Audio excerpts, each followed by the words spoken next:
Hello again and welcome back to the channel. Today I have another G.I. Joe classified review for you. This time it is Mutt and Junkyard.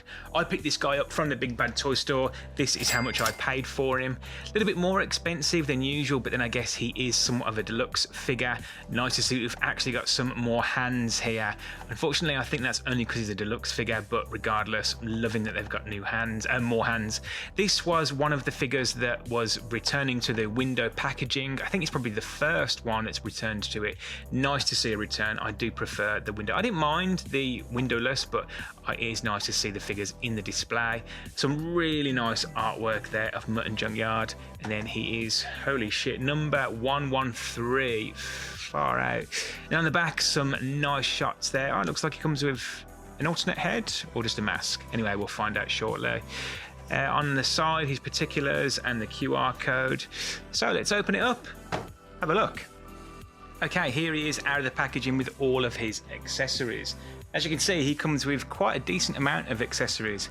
Starting off with an M16 assault rifle, a baton, pistol, dagger, helm, face mask, helmet goggles, face goggles, a right neutral hand, a right cradling hand, a right pointing hand, right fisted hand, left neutral hand, left gesturing hand, left clasped hand, an alternate head for Junkyard, and of course Junkyard himself.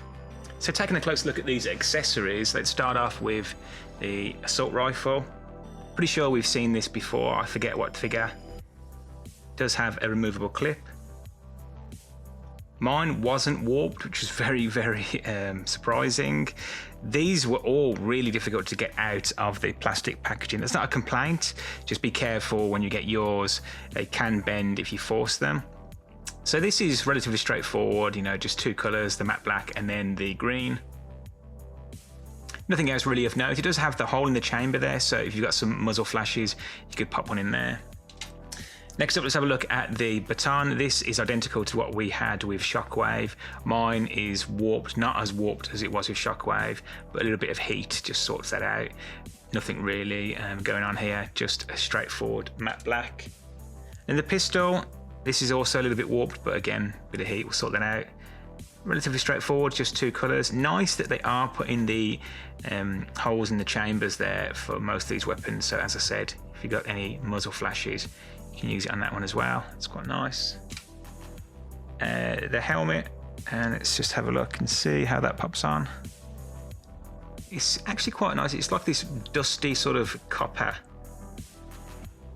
It is quite soft. I'm guessing that this will be identical to what we get with the Retro Duke, but in a different colour. And yeah, it fits quite nice. A little bit too big, but yeah, that's all right, I don't mind that. And then also the face mask or breathing apparatus. This is quite nice. There's a few colours going on there. Red for the vents and then green for a cylinder at the front. It's quite flexible. Hopefully we can get it over his head. It's probably going to be best to come from underneath.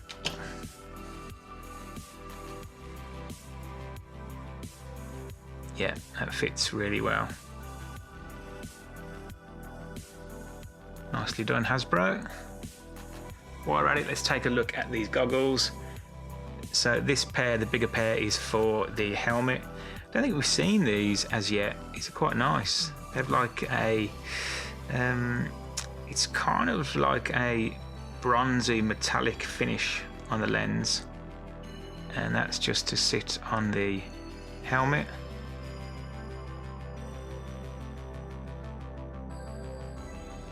Sort of like that, I guess. You probably have to stretch it out a little bit more. Yeah, there we go. And then the second smaller pair is for him to actually wear.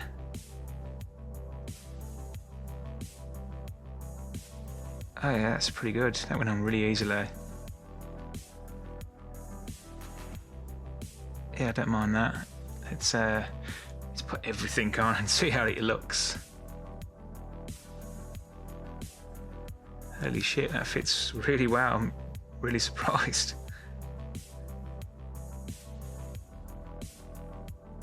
Look at that. I will do some poses towards the end of the video, so you can have a proper look then. But yeah, that works really, really well. Pleasantly surprised. And the dagger, this is quite straightforward. Again, probably seen this. We've had so many figures now. I'm pretty confident we've had this somewhere. Let's just pop his head back on quickly. And then pop this dagger in. Where does it go? There we go. In his jacket there. Nice and snug. And then as for his pistol, he does have... There we go. And he has a holster for it on his leg.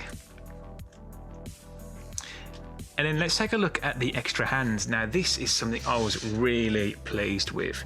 So as you can see, he's got quite a bunch of alternate hands here. I just wish that we had alternate hands for all of our figures, but I guess this is a start. Yeah, they peg out and in really well.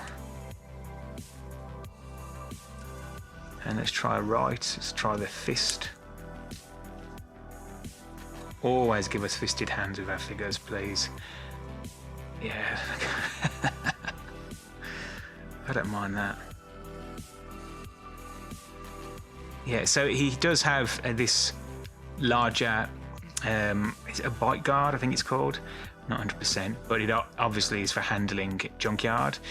He doesn't have it on the right. He has got just a really, really hairy arm going on there, but he does have gloves for both hands, and they're really quite well done. You can see he's got the padding across the top of his hand, and then just a straightforward black, looks like black leather for the fingers. So nicely done there. Right, let's move on to Junkyard. So now I think we've got 3 pets: Crocmaster, Timber in these various different variants, and now Junkyard. Do we have any others? Pretty sure we've probably got another one. I just can't think what it is. Regardless, it's nice to see that we're starting to get these figures. I would love a Spearhead Max or a Law and Order. Hopefully we'll get those. So this is actually quite hefty, a bit of weight to it. I was pleasantly surprised. You can see that he's got this really nice jacket on. You can't actually remove it. You could remove it, but you'd have to either snip it or take his head off and then slide it over. Should we give that a try? Let's try that.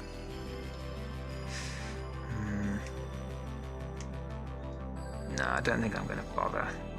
It's just going to be that underneath. By all means, if and when you get yours, take the jacket off. But yeah, I'm not going to bother. Nice little collar that it comes with here as well. It looks like Budki's from Rocky. Paint is a little bit sloppy on that. Really shit. Not a big problem, but far out. Yeah, really, really shit. So that's a shame. And then it comes with this default head. Paint application on the head is quite nice. You can see the gums, teeth. You see 2 different colours of brown on the snout and then on the brows. So what happened with the collar?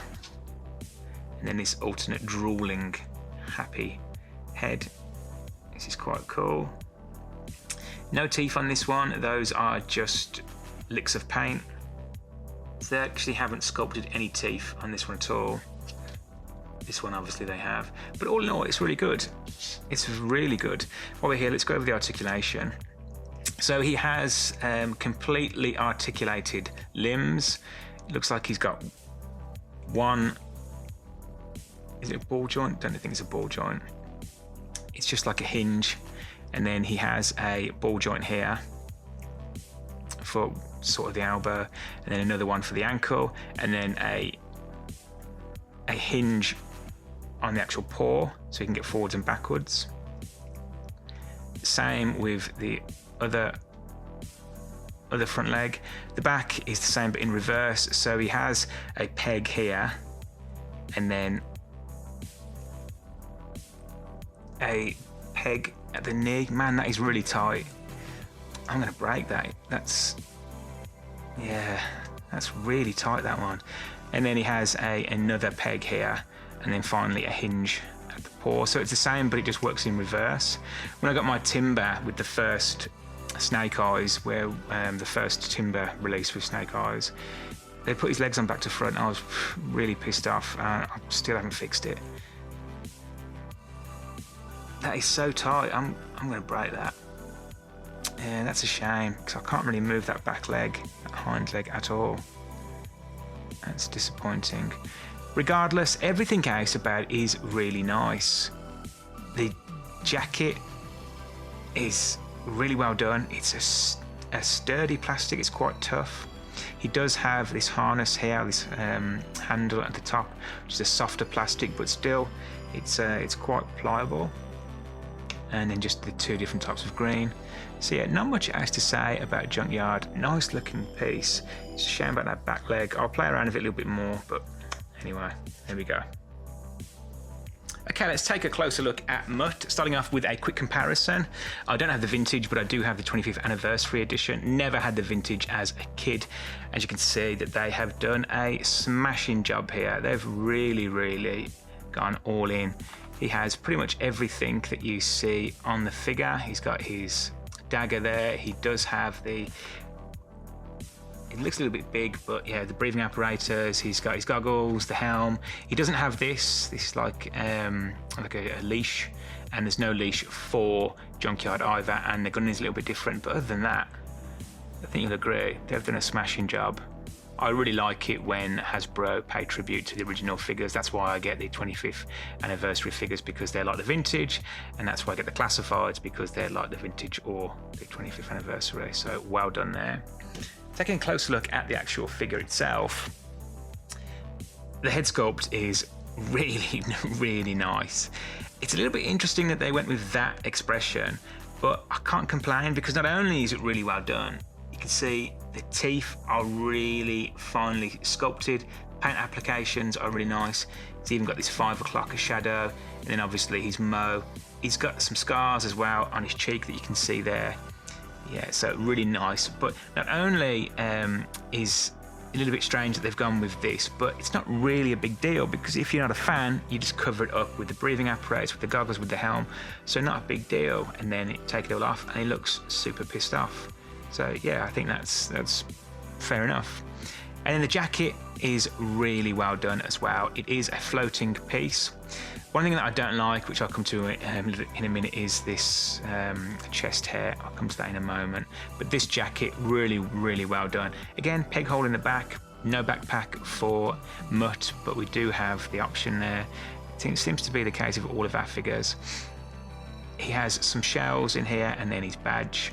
The two colour tone seems to work, the red and the brown, and then also just the black, and then some highlights with the silver and the gold. The belt is the exact same colour. It is a floating piece. It's this soft rubbery plastic. On the back he has what looks like a flash grenade that is attached. You can't take that off. It's just rubber, but nice to have that included. And then working down, as I said earlier, he does have a holster on his right thigh for his sidearm. That just goes in really well, like so. And the positioning of it can hinder the articulation. It just drops down a little bit like that, you can see, but you can just sort of shimmy it back up. It's not really a big deal. I don't know that we've seen these legs before. Someone will probably tell me in the comments if we have. Maybe we have. They don't look familiar. They are completely pinless, so it suggests it's obviously a newer figure, but we may have had a bit of reuse there. I'm not 100%.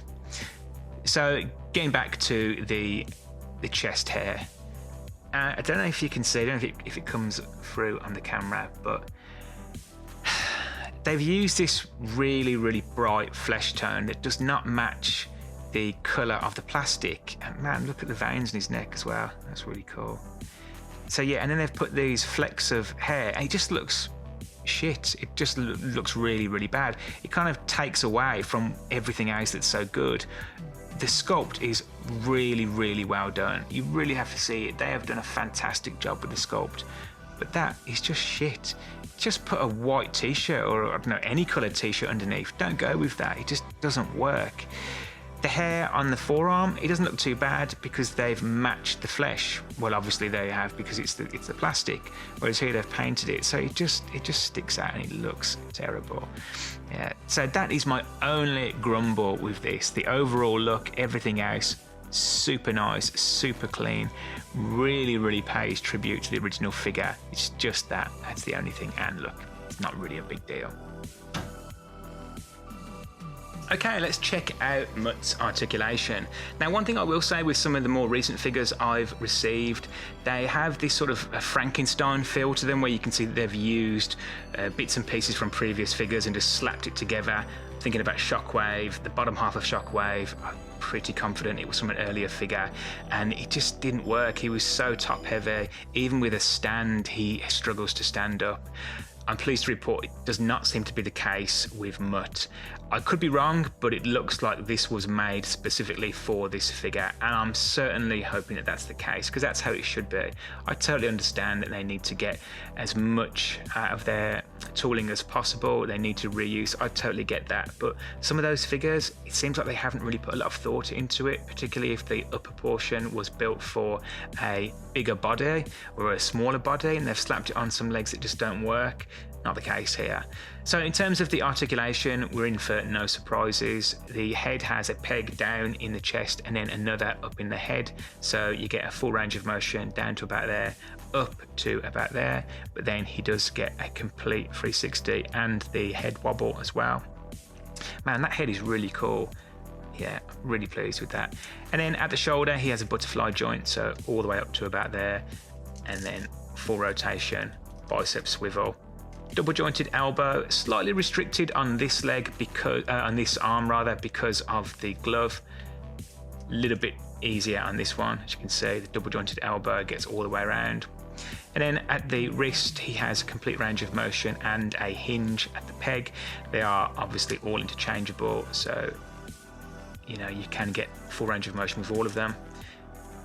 At the waist, he does have some restrictions when it comes to the ab crunch because of the jacket, down to about there, so not much at all. And then a little bit back, rolled off hips, so he does get a complete range of motion. I don't really care about the ab crunch. I would say with a figure like this, I would gladly sacrifice the ab crunch for the nice look that he has. And then the legs drop down as you'd expect. He has a thigh cut, and then double jointed knees. Really nice and smooth, this figure. He's not too tight and he's not too loose. Nice and smooth straight out the box. He has a boot cut, and then he has a hinge at the ankle. So nothing we're not used to now. Really nice, not too tight, not too loose. And then the articulation overall, not many restrictions other than the ab crunch. And as I said, the glove does restrict the elbow a little bit, but other than that, it's nice.